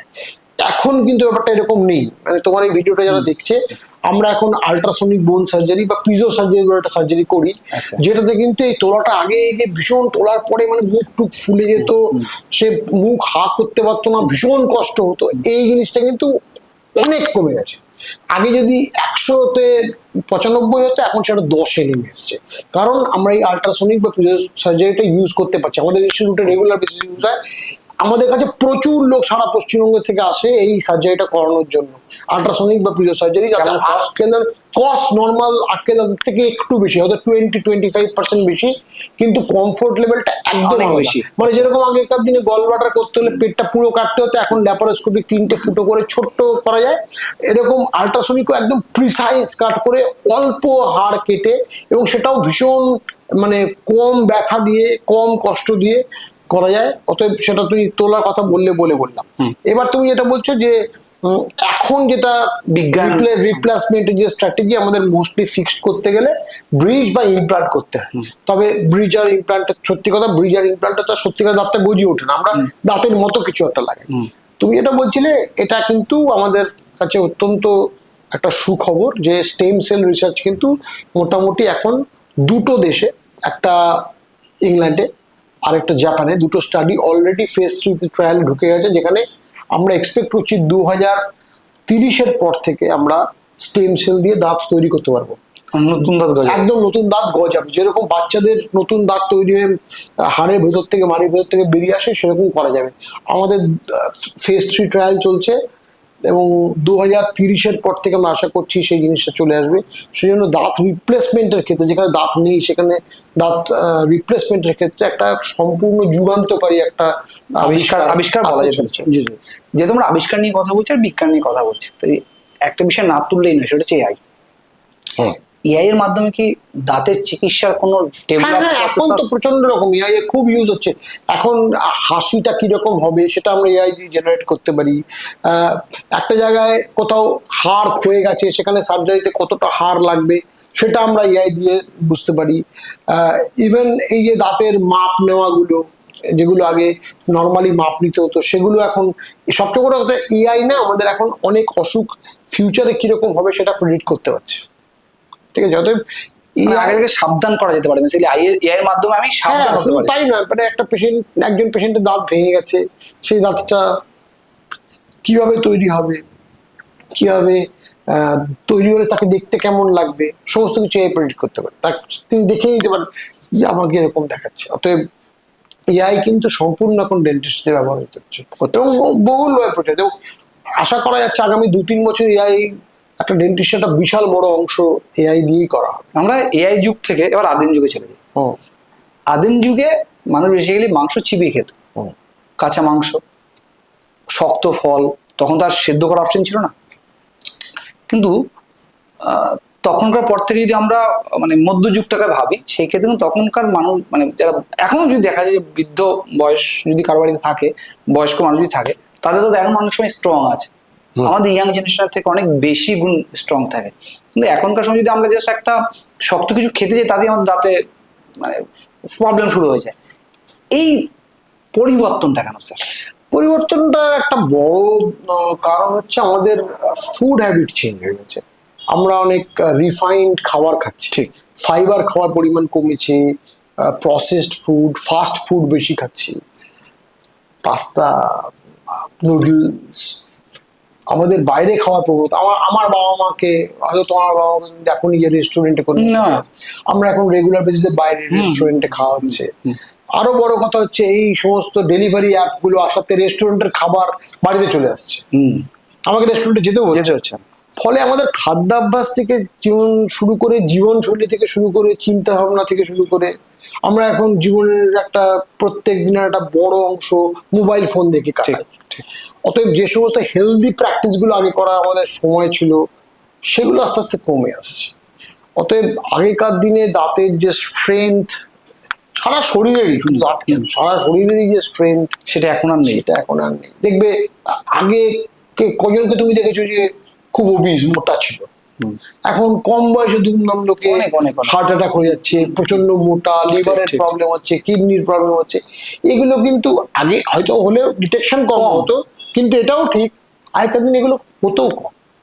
আগেকার দিনে তুমি এখন দেখবে হাই হামেশা 12-14 বছর 15 বছর ছেলেদের ওভারওয়েট, একদম আমাদের সময় ভাবতেই পারি না, সব বাচ্চারা রোগা ট্যাংটা ছিল, সারাদিন তারা খেলাধুলা করে বেরোতো। এখন তারা খেলাধুলা, মাটি নেই, খেলাধুলাই করছে না, সারাক্ষণ ঘরে বসে পড়ছে, অন্য সময়টা মোবাইলে কাটাচ্ছে, প্লাস এই প্রসেস ফুড, চিপস খাচ্ছে, এই ধরনের খাবার খাচ্ছে, বিভিন্ন রকম খাবার, এই খাবারগুলো খাওয়ার জন্য তাদের মধ্যে প্রচুর পরিমাণে ফ্যাট তৈরি হচ্ছে। সেই কারণে আমাদের সমস্ত খাদ্যাভ্যাস থেকে শুরু করে জীবনশৈলী সম্পূর্ণ চেঞ্জ হয়ে যাবে, তার এফেক্ট দাঁতেও এসে পড়ছে। যার ফলে এই যে আগে আমরা দেখতাম সেই রকম মানুষের জীবনের গঠনগত জিনিসগুলো আর নেই, যার ফলে এই অসুবিধাগুলো হচ্ছে। এবং এইটা আমার মনে হয় কিছু ক্ষেত্রে প্যারেন্টস তো দায়ী থাকে। কারণ নিশ্চয়ই। এবার প্রবলেমটা কি, প্যারেন্টস তো আর সমাজের বাইরে না, পুরো সমাজ এবং পারিপার্শ্বিক তৈরি তাদের নিয়ে যে পারিপার্শ্বিক জীবন যদি এরকম হয়, আমি যদি দেখি আমার বন্ধুরা এরকম করছে, অবশ্যই আমার বাবা মাকে কাছে আমি আবদার করবো। এবার আমরা তো ছোটবেলায় বাড়িতে ল্যান্ড ফোনের কথাই ভাবতে পারতাম, এখন ক্লাস 5, 6, ইভেন 3, 4 বাচ্চাদের হাতে মোবাইল ফোন চলে আসছে। ঠিক। সে বলছে আমার বন্ধু বান্ধবরা এরকম হচ্ছে। আমাদের সময় আমাদের জন্মদিনে হয়তো বড় জোর একটু লুচি পায়েস হতো, এখন এত বড় কেক আসছে, সব রিফাইন ফুড খাচ্ছে। ন্যাচারালি লাইফস্টাইলটা, জীবনের যে দর্শনটাই চেঞ্জ হয়ে গেছে, যার ফলে তার এফেক্টও আমার শরীরের উপর পড়ছে, ওভারঅল হেলথের উপর পড়ছে, না দাঁতের এবং মুখের ভিতরের স্বাস্থ্যের উপরেও পড়ছে, সাধারণভাবে যা হয় সেটাই। আপনি লাইফস্টাইলের কথা বললেন, লাইফস্টাইল বা ওয়ার্ক লাইফ বেসিক্যালি এখন এমন হয়ে গেছে বা এত ট্রেস্ট হয়ে গেছে, যার ফলে কি হয় যে এখন মানুষ নর্মাল খাবার থেকেও কাজের চাহিদার জন্য বা অনেক সময় যারা রাত জাগে তারা দিনে কফি সংখ্যাটা বাড়াচ্ছে, চায়ের সংখ্যাটা বাড়াচ্ছে। এবং গরম, মানে একদিকে যেমন গরম খাচ্ছে অন্যদিকে ঠান্ডাও খাচ্ছে ওয়েদার অনুযায়ী। মানে যেমন এখন গরম সময় এখন মানুষ হট করে গিয়ে ঠান্ডা খাচ্ছে, আবার ঠিক উল্টে দেখা গেলো রাত জাগছে, রাত জাগতে এক কফির জায়গায় 5 কাপ কফি খেয়ে নিচ্ছে। এইটা দাঁতে কতটা ক্ষতি করে? দুটো কথা বলি, একটা হলো কোল্ড ড্রিঙ্কসের কথা যেটা বলছো, কোল্ড ড্রিঙ্কস দাঁতের জন্য, সারা শরীরের জন্য প্রচন্ড ক্ষতিকর। এর মধ্যে প্রচুর রিফাইন্ড সুগার আছে, এই নিয়ে আর বলার কোনো জায়গা নেই যে কোল্ড ড্রিঙ্কস বিষের মতো জিনিস, ও খেলে দাঁত এবং সারা শরীরের ক্ষতিকর। আর কফি নিয়ে যেটা বলছো, কফি কিন্তু অ্যান্টিব্যাকটেরিয়াল এফেক্ট আছে। আচ্ছা, ব্ল্যাক কফি, দুধ দেওয়া কফি নয়, ব্ল্যাক কফির কথা বলছি। কিন্তু একটা অসুবিধা আছে, কফির পিএইচ বা কফিটা অ্যাসিডিক, 4.5-5 পিএইচ, যার ফলে যদি বারবার আমি কফি খাই, সেক্ষেত্রে যেটা বলছিলাম এনামেলে কিন্তু ক্ষতি হয়। ওতেও কফিতেও এনামেলে ক্ষতি হয়, দাঁতে রং কালো হয়ে যায়, সেটা সেকেন্ডারি। আবার বলছি, লো পিএইচ এর জন্য, অ্যাসিডিক হওয়ার জন্য জিনিসটা, কফিতে কিন্তু এনামেল ক্ষয়ে যায়, খুবই ক্ষতিকর। কারণ যদি ব্যাপারটা শুধুমাত্র একটা প্যারাসিটামলের সীমাবদ্ধ থাকতো তাহলে অসুবিধা ছিল না। অসুবিধাটা হচ্ছে আমরা দেখছি এখন ওষুধের দোকান থেকে অ্যান্টিবায়োটিক কিনে খাওয়ারও প্রবণতা বেড়েছে খুব বেশি। এবার মুশকিলটা হচ্ছে এই অ্যান্টিবায়োটিক গুলো অর্ধেক সময় প্রপার অ্যান্টিবায়োটিক না, প্রপার ডোজ নয়, এবং প্রপার কোর্স কমপ্লিট করে না। সেই তো বলছি, সেটা ডোজ গুলো প্রপার হচ্ছে না। এতে লং টার্মে যেটা রিস্ক হচ্ছে, তুমি যদি বিভিন্ন হসপিটাল আইসিসিউ গুলো গিয়ে দেখো, যখন পেশেন্ট একটা ইনফেকশন নিয়ে ভর্তি হচ্ছে, ধরো একটা নিউমোনিয়া বা একটা রেনাল ইনফেকশন নিয়ে ভর্তি হচ্ছে, ইউটিআই নিয়ে, তুমি যদি তার কালচার দেখো, দেখবে কোনো অ্যান্টিবায়োটিকেই কোনো কাজ হবে না, এমন সব রেজিস্ট্যান্ট ব্যাকটেরিয়া তৈরি হয়েছে। আমরা এই ভুল ডোজ এবং ভুল অ্যান্টিবায়োটিকের ইউজ যথেচ্ছ করে সব সুপার বাগ তৈরি করেছি। সুপার বাগ মানে এগুলো এমন, মানে হয় না যে তুমি একটা হাল্ক তৈরি হয়ে গেছে, ছোট থেকে একটা হাল্ক তৈরি করে। এক্স্যাক্টলি, তুমি প্রত্যেকদিন অল্প অল্প করে ওয়েট তুলছো, ওয়েটটা বাড়াচ্ছো, একটা সময় এই মাসল তৈরি হয়ে গেল, এই ব্যাকটেরিয়া গুলো সমস্ত মাসল তৈরি হয়ে গেছে। এইবার কোনো অ্যান্টিবায়োটিক দিয়ে এই ব্যাকটেরিয়াকে মারা যাচ্ছে না, যে কারণে অ্যান্টিবায়োটিক প্রচুর পরিমাণ রেজিস্ট্যান্ট অ্যান্টিবায়োটিক তৈরি হয়েছে। এই যে প্রবণতা, আর দাঁতের ব্যথার ওষুধ খেয়ে ব্যথা কিন্তু যদি সত্যি সত্যি কোনো কারণ থাকে, সেটা কিন্তু বেশি দিন চেপে রাখা যায় না, ওটা আজকে নয় কালকে দাঁতের ব্যথা আবার হবে। অতএব ইনিশিয়াল ফেজে যদি এরকম হয় যে একটা দাঁতের ব্যথার জন্য আমি একটা ওষুধ খেলাম, কমে গেল, ঠিক আছে, কিন্তু যদি এটা বারবার হতে থাকে, বারবার আমাকে ওষুধ খেতে হচ্ছে, নিজে থেকে অ্যান্টিবায়োটিক খেতে হচ্ছে, তাহলে বোধহয় এটা আর অ্যান্টিবায়োটিক খেয়ে বা দাঁতের ব্যথার ওষুধ খেয়ে কমার মতো সিচুয়েশন নয়। সেক্ষেত্রে কিন্তু একজন ডাক্তারের কাছে যাওয়াই উচিত। আমি জানি যে আমাদের সামাজিক পরিস্থিতিতে, আর্থসামাজিক অবস্থায় সবসময় ডাক্তারের কাছে যাওয়া হয়তো পসিবল হয়ে ওঠে না, কিন্তু এটাও ঠিক কথা যে এই ধরনের ওষুধ যেরকম ভাবে আমরা ওষুধ দোকান থেকে ফার্মেসি থেকে কিনে খাচ্ছি, কারণ তুমি যদি প্রথম বিশ্বের দেশগুলো দেখো সেক্ষেত্রে এরকম ভাবে ওষুধ কিনে খাওয়া যায় না নিয়ম উইদাউট প্রেসক্রিপশন ওষুধের দোকান থেকে ওষুধ দেয় না। অতএব কিন্তু আমাদের দেশে তো সেরকমটা নয়। আমাদের উপমহাদেশে এরকম ওষুধ দোকানে গেলেই ওষুধ দেওয়া হয়, এবং অনেক দোকানে হয়তো প্রপার ফার্মাসিস্টও থাকে না। ন্যাচারালি যেটা হয় যে অনেক সময় আমরা ভুল ওষুধ, ভুল ডোজেজ এতে দিয়ে অভ্যস্ত। এটা কিন্তু সত্যি সত্যি এর একটা সামগ্রিক চিত্র যদি আমরা দেখি, এর কিন্তু সুদূর প্রসারী একটা প্রভাব আছে, এবং সেটা খুব একটা ভালো না। মানে বেসিক্যালি আমরা আমাদের প্রজন্মকে খুব একটা ভালো শিক্ষা দিয়ে যাচ্ছি না ওভারঅল বলতে গেলে। হ্যাঁ ঠিক।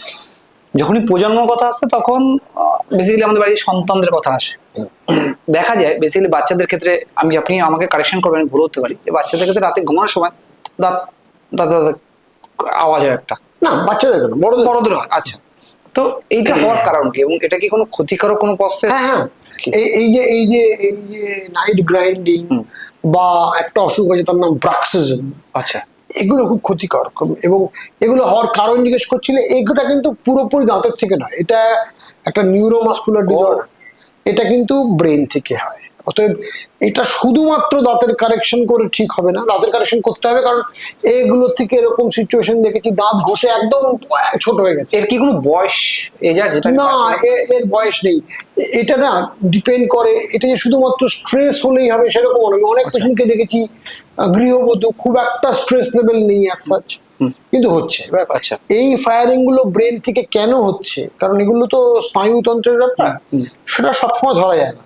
কিন্তু আমাদের মনে রাখতে হবে, এটা কিন্তু খুব অনেকে আছে, এই যে ব্রাক্সিজম বলছি, সেটা ঘুমের মধ্যে আর নাও হতে পারে, দিনে কোনো সময় কাজ করছে, তার নিজের অজান্তেই দাঁতে ঘষছে, এর কিন্তু দাঁতের উপরে এনামেল গুলো ক্ষয়ে যায়, দাঁত ছোট হয়ে যায়, এর কিন্তু এফেক্ট খুব খারাপ। এগুলো হলে মানে অনেক ছোট ছোট বিষয়কে নাজের আন্দাজ মাত করো, মানে যাও ডাক্তার দেখাও, হ্যাঁ প্রপার ট্রিটমেন্ট নাও। হ্যাঁ এক্স্যাক্টলি, এটা ট্রিটমেন্ট করা দরকার, রিভার্ট করার চেষ্টা করা দরকার।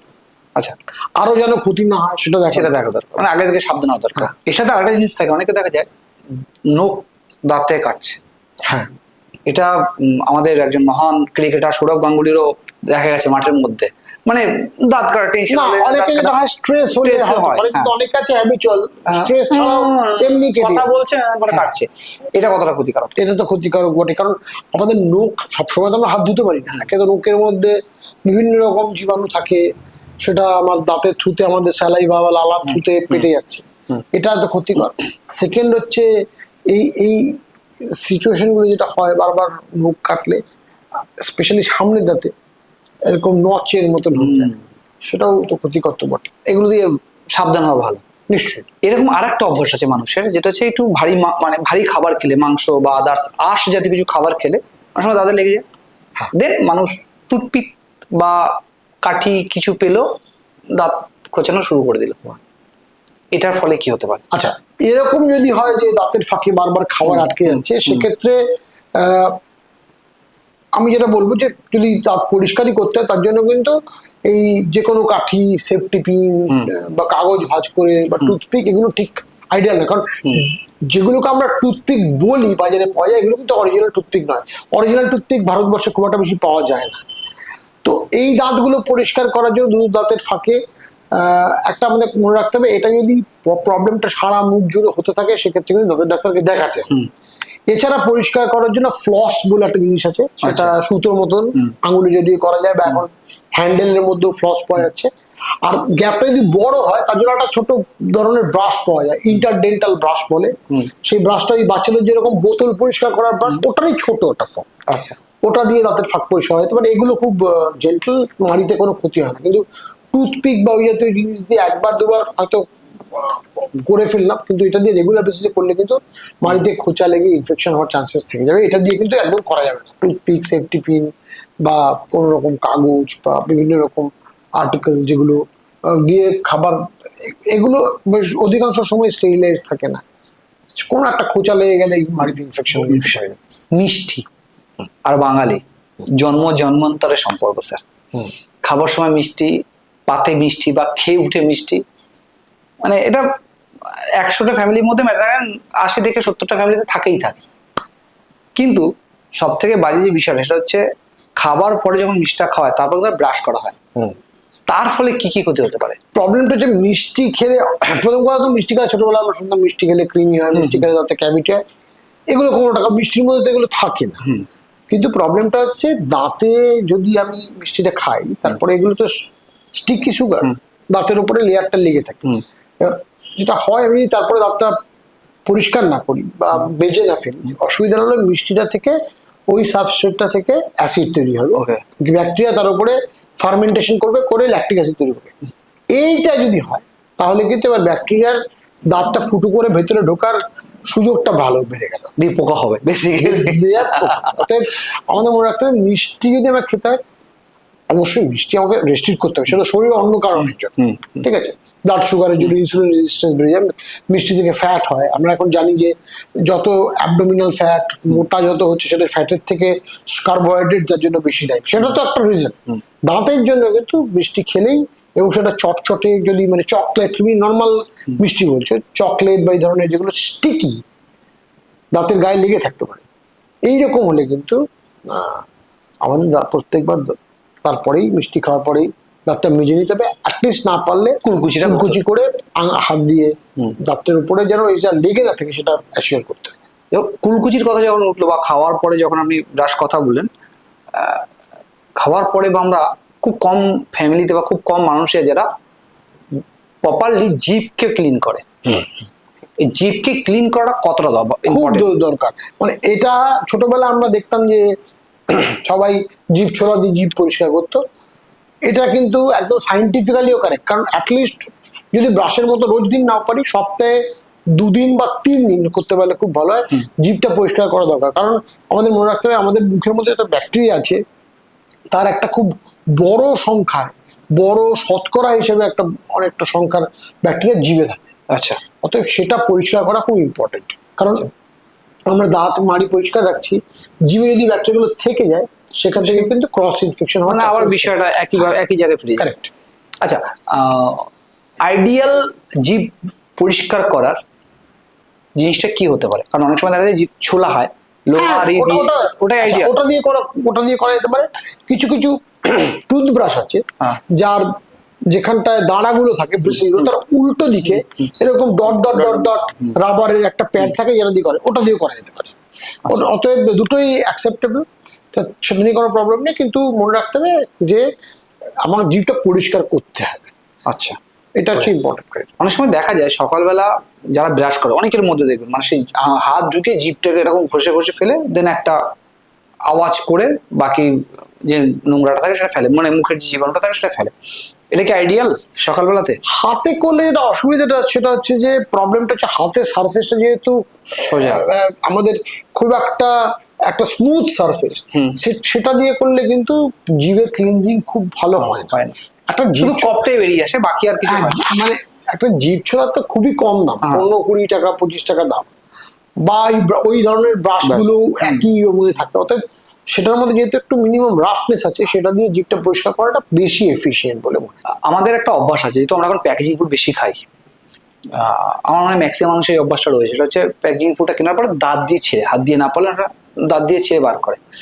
এটা কি সঠিক না? এবার প্রবলেমটা হচ্ছে প্যাকেট যে কোনো দাঁত, দেখুন আমি এই যে প্রশ্নগুলো করছি এগুলো খুব কমন, হ্যাঁ, কিন্তু এবার কথাটা হচ্ছে যে দাঁতের তো পারপাস কামড়ানো, কিন্তু কথাটা হচ্ছে যে আমরা যদি দাঁতকে সমস্ত পারপাসে ইউজ করি সেটাও ঠিক না। কারণ ওই যে প্যাকেজ যে ফুডটা, সেটা নিয়ে আমরা তো প্যাকেটটাকে স্টেরিলাইজ করছি, তার মানে তার গায়ে যে ডার্ট বা ময়লাটা লেগে সেটা তো আমার মুখে যাচ্ছে, সেটা না করাই ভালো। অনেককে আমি দেখেছি যে দাঁত দিয়ে কোল্ড ড্রিঙ্কস এর বোতলও খোলে, পারফেক্ট, ওটাই বলতে যাচ্ছি, ছিপি খোলে, একদম। This is very risky. আমার কাছে বেশ পেশেন্ট আমরা মাঝে মাঝেই পাই, 2 মাস 3 মাসে একবার তাদের ছিপি খুলতে গিয়ে দাঁতটা ভেঙে নিয়ে চলে এসছে। ঠিক আছে, সেক্ষেত্রে যেরকম বলেছি, দাঁত তো নিজে থেকে গজাবে না, আর এনামেলটাও আর গজাবে না। অতএব আমাদের খুব এই ব্যাপারে সতর্ক থাকা উচিত যে দাঁতের ছিপি দিয়ে, দাঁত দিয়ে ছিপি খোলার চিন্তা না করে, ছিপি খোলার জন্য বিভিন্ন রকম ডিভাইস পাওয়া যায়, সেটা ইউজ করে ভালো। দাঁত দিয়ে ছিপি খোলাটা খুব একটা, মানে দাঁতটা যে পারপাস আমাদের শরীরে আছে সেই পারপাস ইউজ করাটাই বেটার, বাকি দিকগুলো ঠিক অ্যাভয়েড করা খুব দরকার, এবং দাঁতের সঠিকভাবে যত্ন নেওয়াটা খুব দরকার। দাঁতের সাথে সব খাবারেরই মোটামুটি একটা সম্পর্ক রয়েছে, সে নিয়ে আমরা ছোট একটা ডিসকাস করেছি আগে। কিন্তু দাঁতের সাথে একটা বড় সম্পর্ক থাকে জলের, বেসিক্যালি আমাদের শরীরে সবটাই সম্পর্ক জলের সাথে। দাঁত বা মুখের সাথে জলের সম্পর্কটা কেমন হওয়া উচিত? না, এবার ব্যাপারটা হচ্ছে আমাদের এখানে না একটা অসুবিধা হচ্ছে যে এই ডিসকাশনটা আমাদের দেশে করতে হয়, কারণ আমাদের এখানে কোনো হেভি মেটালের প্রোগ্রাম নেই। জলে কতটা আছে, আয়রন কত যায়, ক্যাডমিয়াম কতটা আছে, আর্সেনিক কতটা আছে, কোনো প্রোগ্রাম নেই। এবার জলের মধ্যে যদি এগুলো থাকে, এই হেভি মেটালগুলো কিন্তু দাঁতে বিভিন্ন রকম স্টেইন করে। মানে স্পেশালি আমি অনেককেই দেখেছি যে আয়রন বেশি আছে জলে, দাঁত কালো হয়ে যাচ্ছে, দাঁত খয়েরি হয়ে যাচ্ছে। সেক্ষেত্রে আমি পেশেন্টদের বলি যে যদি আপনার জলে হেভি মেটাল বেশি থাকে, আপনি জলটা ফুটিয়ে খান, ফুটিয়ে জলটা ঠান্ডা করুন, করে উপর থেকে ঢেলে নিন, দেখবেন যে নিচে আয়রনের লেয়ারটা কিন্তু সে কিন্তু স্বাদ পাওয়া যায় না সেই জলটা, সেই জলটা কেমন টেস্ট তো গন্ডগোল হবে, কিছু করার নেই। তাহলে তাহলে যেটা হতে পারে যে বাড়িতে বিভিন্ন রকম এখন ওয়াটার পিউরিফায়ার মেশিনে আয়রন ফিল্টার লাগে, ফিল্টার লাগালে যেটা হতে পারে হেভি মেটালটা টেনে নেয়। কারণ এবার তবে আমাদের মনে রাখতে হবে কিছু কিছু পেশেন্টের ক্ষেত্রে এইগুলো কিন্তু একটু বেশি হয়। সেক্ষেত্রে যদি জলে আয়রন বেশি থাকে, তার সঙ্গে আমরা যেটা ডিসকাস করছিলাম যে সে কফি বা চা, ব্ল্যাক কফি বা ব্ল্যাক টি বেশি খায়, সেক্ষেত্রে কিন্তু স্টেইন বেশি হবে। অতএব আমার জলে যদি হেভি মেটাল বেশি থাকে, আমাকে চা কফি খাওয়াটা একটু রেস্ট্রিক্ট বেশি করতেই হবে। ওকে। আর জল যদি আমরা ফুটিয়ে খাই, হ্যাঁ, তবে সেই ক্ষেত্রে আমাদের সেক্ষেত্রে সুবিধা সুবিধা, এবং সেটা শুধু আমাদের দাঁতের জন্য, আমাদের শরীরের জন্য একটা পারফেক্ট হবে। ফুটিয়ে ঠান্ডা করে ওপর থেকে আমরা জলটা নিয়ে নেবো, তাহলে সেক্ষেত্রে কিন্তু স্টেইনটা কমবে। আমরা আজকের এই আলোচনায় আমরা মোটামুটি টুথপেস্ট নিয়ে অনেকটা কথা বলেছি, কিন্তু টুথব্রাশ নিয়ে যেহেতু আগের পডকাস্টে আলোচনা হয়েছে, সেক্ষেত্রে আমরা আজকে কমই করলাম। তবু একটা বিষয় জানার, অ্যাজ এ ডেন্টিস্ট আপনি কোন টুথব্রাশকে প্রায়োরিটি দেবেন সবার আগে? কারণ মার্কেটে অনেক রকম টুথব্রাশ আছে। আমি একটা কথা বলি, মার্কেটে অনেক রকম টুথব্রাশ আছে। আমাকে মনে রাখতে হবে আমি সেই টুথব্রাশটাই ব্যবহার করবো যেটা দাঁড়াটা সফট। কিন্তু আপনি লাস্ট পডকাস্টে একটা আলোচনা ছিল যে টুথব্রাশ দরকার না করে হাত দিয়ে যদি নর্মাল ঘষা হয় তাতেও নাকি কাজ হয়, এরকম কিছু? না না না, আমি তা বলি, আমি বলছি যে টুথপেস্ট ব্যবহার করার কোনো দরকার। ওকে ওকে। টুথব্রাশটা করতেই হবে। আচ্ছা। এবং আমি মনে রাখতে হবে আমি যখন টুথব্রাশটা ইউজ করবো সেটা সফট হতে হবে।